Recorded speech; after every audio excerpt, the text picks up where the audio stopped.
Hello and happy Hearthstone New Year! Yes, the year of the Kraken is almost gone and we're moving into bigger and better things with the year of the Mammoth. And to celebrate this week's Tavern Brawl is a Mammoth of a New Year. All the previous weeks of various party shenanigans has built up to this final event where we get to decorate the tavern, beat up a giant pinata and deal with those pesky party crashers. This week's Tavern Brawl is a co-op brawl, like we've seen in the past, where the idea is to use your spells and minions not to crush our opponent, but instead team up with them to help them defeat the AI enemies on the board. I have actually noticed that you can't actually attack your hero or their minions this week. I think they put something in place to stop that happening, as the only things that can be attacked are the pinata and the party crashers, which is a good thing. For this co-op brawl, you either get to play as Valera the Rogue or Malfurion the Druid, and using the various roguish or druidic spells and minions at your disposal, you have to work together to decorate the tavern and overcome the evil Pinata Golem. Now the way it works is that the first phase of the fight you have to decorate the tavern using your hero power. The hero power is called Decorate and its cost is how many available mana crystals you have. Using the hero power will spend all the available mana on that amount of decorations. Once you hit 25 decorations and end the turn, you begin phase 2. Trying to prevent you from doing this are party crashers. We saw these minions in a brawl a couple of weeks ago and they're exactly the same. They're 3/5 minions with taunt that go face. And at the start of your opponent's second turn, a party crasher spawns in on their side of the board, and at the end of each turn a new one will spawn in on the opposite side unless there's already two there. They actually make a lot more sense in this brawl than they did a couple of weeks ago. I guess they were testing them out, and to be honest, they're not any harder now than they were then, so they shouldn't give you too much trouble keeping on top of them. Now the idea of this phase of the fight is to establish board presence and prepare for phase 2. Once phase 2 starts, a 5/85 Pinata Golem appears and party crashers are buffed from 3/5s to 5/7s. In phase 2, your hero power changes and becomes a 2-cost hero power called Pelt, which allows you to do 3 damage to the pinata. Now, as you do damage to the pinata, either through your hero power or from minions, the pinata has a chance to give you cards, because obviously it's a pinata. Those cards are Rock Candy, which will destroy a random party crasher, Divine Sweets, which allows each player to draw a card, or Regenerative Cookies, which gives 4 health to each hero. You also get 2 party supplies cards shuffled into your deck at the start of phase 2, which allow you to either draw a card for each player or destroy a random party crasher. Cards to watch out for from the boss are Something in the Punch, which deals 2 damage to all minions, and Noise Complaint. Noise Complaint destroys all the minions on your side of the board, but it is only played if the board is full and the boss tries to move there. So it's important to try and manage the minions and keep in mind that you have 7 slots, 1 which will be taken up by the boss and 1 to 2 which will be taken up by the party crashers. So you want to be trying to play around about 5 minions just to make sure that that thing doesn't happen. One of the key cards in this brawl is Daring Reporter. It's a 4-cost 3/3 and each player gets one of these in their deck, and it gets +1/+1 each time your opponent draws a card. Now because there's lots of cards in this that allow you to both draw cards, it is very easy to get this to be buffed up to big levels, so it's important to try and get out as early as possible. So as soon as you get it in hand, drop it on the board, keep it alive, and it should see you through to the end of the brawl without any too much trouble. Another key card is Trade Print Gallywix, as it allows the rogue player to use Neutralize, which obviously kills off the bigger party crashers, draws the druid more cards, and if the Daring Reporter is out on the board, gets it buffed up. It also allows the rogue to grab Jade Idol and allow them to build up their own Jade army if they need it. Although all the games that I've played have never really gotten to that point where you've got giant Jades on the board, but you never know, you could probably do it in your game. So the only things to watch out for in this brawl are filling your side of the board up too much, because obviously then Noise Complaint happens and everything gets destroyed, so all your big minions that you've been building up gone, and it's terrible. Don't do that. And obviously watching the health of your bigger minions, because obviously Something in the Punch comes out, can be quite regularly, you might never see it, it's one of those random things, but if your minions are 2 health or less, then they'll be wiped out. That's kind of bad. Overall, it's a fairly easy brawl, but it is a lot of fun, and as long as your opponent is pretty much switched on, you shouldn't have any trouble defeating the Pinata and grabbing the Ongoro pack. But because obviously you can't attack face or other minions, it should be fairly easy for them to cop on quickly enough to figure out what's going on. I've not actually lost a match yet, so with that in mind, let's try another game and hope it goes just as smoothly. Malfurion versus Valera. Okay, so I get to be the druid. My role as a druid is effectively making sure that I can increase the mana as quickly as possible with using things like the Grove Tender, and obviously manage all the Jade Golems with the Jade Spirits and the various spells that spawn in the Jade Golems. The trick here is to make a few Jade Golems at the start, but not too many, because you don't want to flood the board before the boss comes in. And then once the boss comes in, you want to be dropping the really big Jade Golems just to keep, clear out the party crashes and things like that. Antique Hillbot is great for late game, not quite so good at the start. So I'm going to keep the Grove Tender.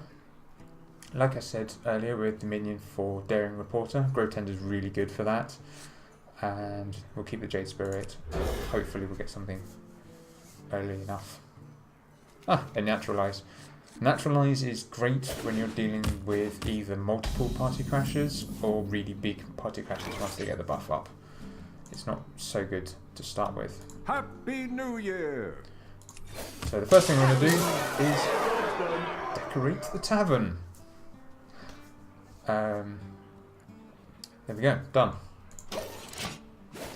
It is also managing the progress of it, because obviously once you hit 25, as soon as it hits 25, the turn ends, the party crasher will do an attack, then the boss comes in, and if the board's full, it'll clear the board, so you make sure you don't do that. And once that's in, then we go. So you want to make sure that you have some really big minions down to deal with the buffed up party crashes. So you don't want to hero power too quickly too soon. However, I have nothing else to do, so decorating it is.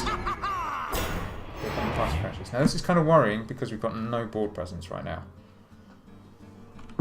So the party crashes are going to go out. Really? Have you got nothing else to do? Right, so turn 3. I am going to give each player a mana crystal. There's no point giving each other a card, we've already got plenty of cards. There isn't a Daring Reporter down. Clearly we are mana struggling. I am not going to decorate because we're on 6 already. So we don't want to push that too quickly too soon. Hopefully you'll understand that. Which is why I didn't do the decorating, and you can actually play something for 4. Thank you. There we go. So right now I'm taking most damage. So we're up to 2 party crashes each, which is kind of bad. So let's try and Get your funnel cakes here! readjust the balance Trouble? and kill something off.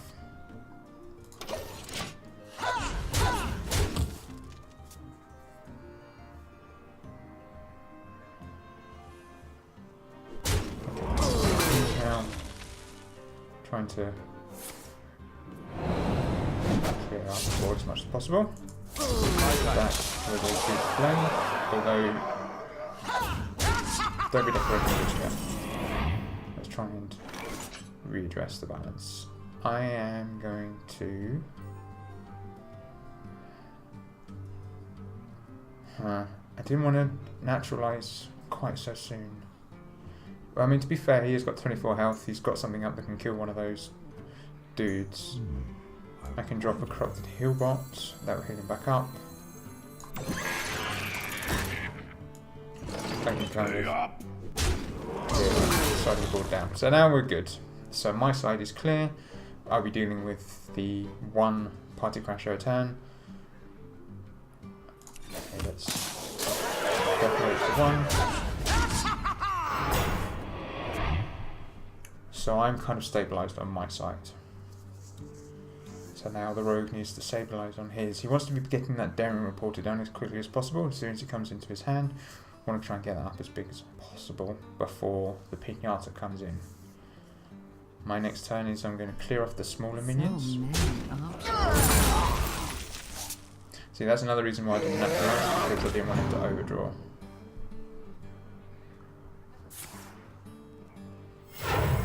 Okay, what's he going to do with the 3? Second Shadow Strike. Okay, well that's both Shadow Strikes gone, but to be fair, both were good targets. Side effects? No. Trust me. That was a good turn. Establishing a good presence, clearing off both his party crashes. So I'm going to now kill off the smaller minions. Pay up. More. Make a smaller golem to start with, and let's give him health, because he is lower than me. Job's done. And he is about to take damage.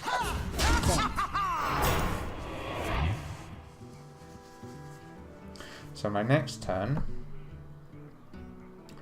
is another corrupted heal bot. My thanks to you. The other reason why I healed him rather than me is because he has the 3-cost Side Alchemist. effects? No. My thanks. 3/3 that does heals for 3. The name escapes me right now, but he has him, so he can heal me with that. Also, I have Antique Heal Bot. Azodric seems a bit strange to play right now. I'm going to drop another Corrupted Heal Bot, try and get some really good minions out on the board. Clear up the smaller minions.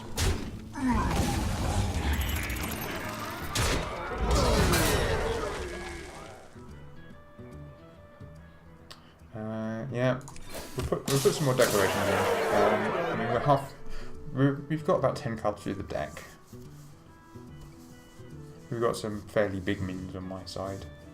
Bearing in mind that the buff is 5/7, so I need to get at least some 7 damage. Like him. Time waits for no one. Oh, should really pass the turn. Health is looking good.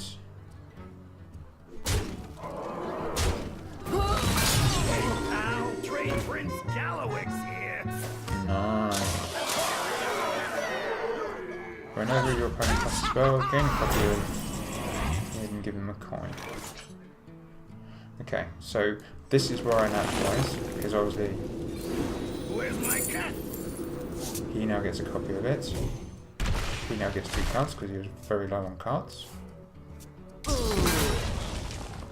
I'm going to make a 2/2 golem.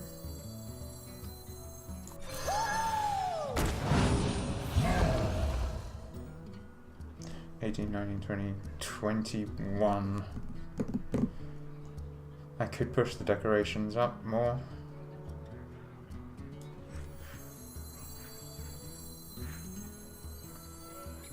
But I kind of want to draw in the cards.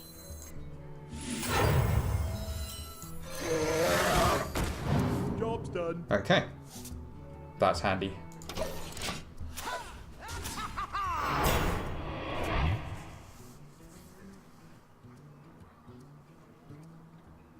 One thing to bear in mind is that the Pinata cannot be targeted by spells. So you can't naturalize the Pinata as soon as it comes down, unfortunately. Alright, so we are now into phase 2 of the fight.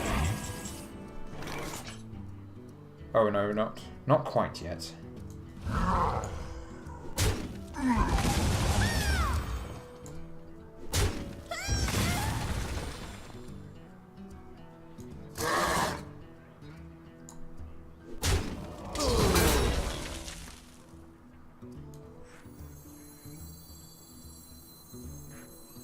I'm going to drop him. The 100 Kings will rise again. And we'll drop him. 2, 3, 4, 5, 6.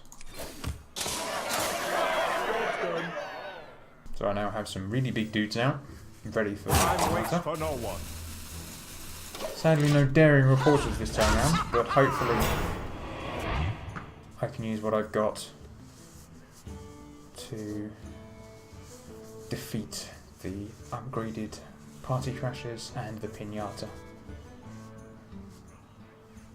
So he's having to think.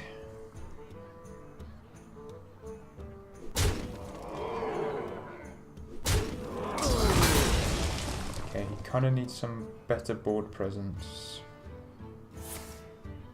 That was a bit of a mistake. My thanks to you. Ah, Daring Reporter, there it is. See, what's really cool is that that is a great combo. Daring Reporter naturalise.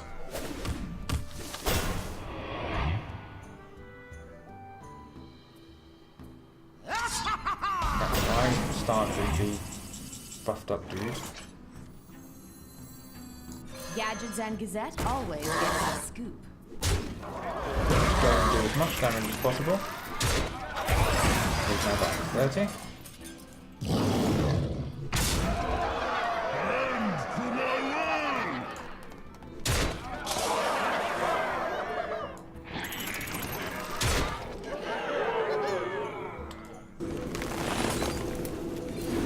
Where's my cat? Gives him another naturalise.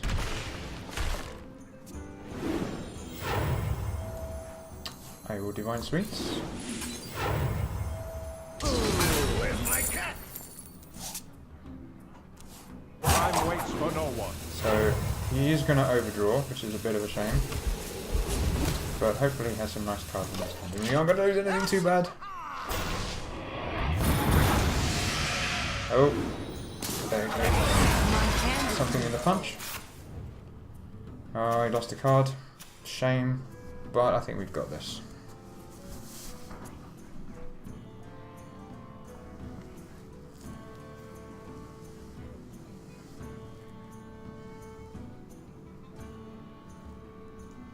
So many options.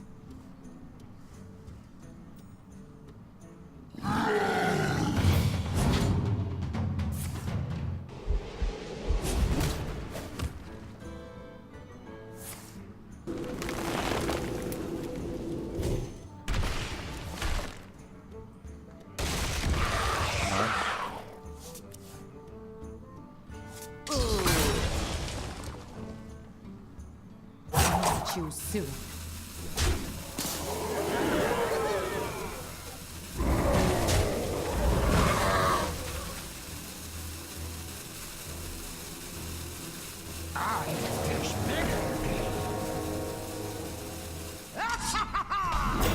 Good turn.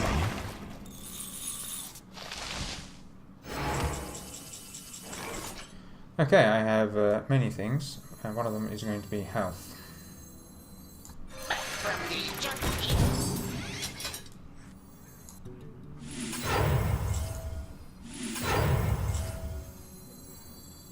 Give myself... How many cards has he got now? 8. Okay, so we're going to give him another one. That's what I'm going to do.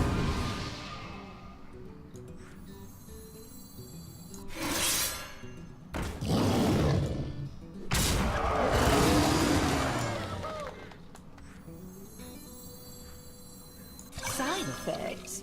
No. Okay, I'm not going to attack with the Daring Reporter because his health is too low. Wait, hold on. 21 minus 6 is maths. Time waits for no 29, one. 15. He's got 5, 6, 7, 8, 9, 10, 11, 12, 13, 14. He's got lethal. I want answers. There we go. Power of maths. Exact lethal. Job done.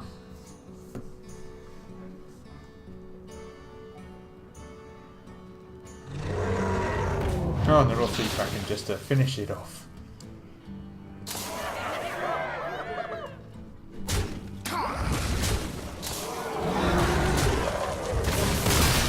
No play.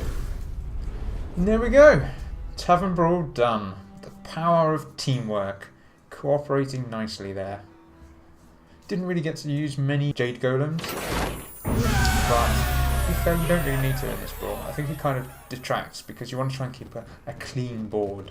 So having too many little golems running around kind of takes away from that. Ideally, it's down to the Daring Reporter and the really big minions to see you through. That was fairly straightforward. There wasn't really much Second area of difficulty there. Trade Prince Gallowix, fantastic card, allowing you to double up the neutralizers, keeping the party crashers down, because you really want to avoid getting multiple party crashers out, especially when they buff up. There we go. Job done.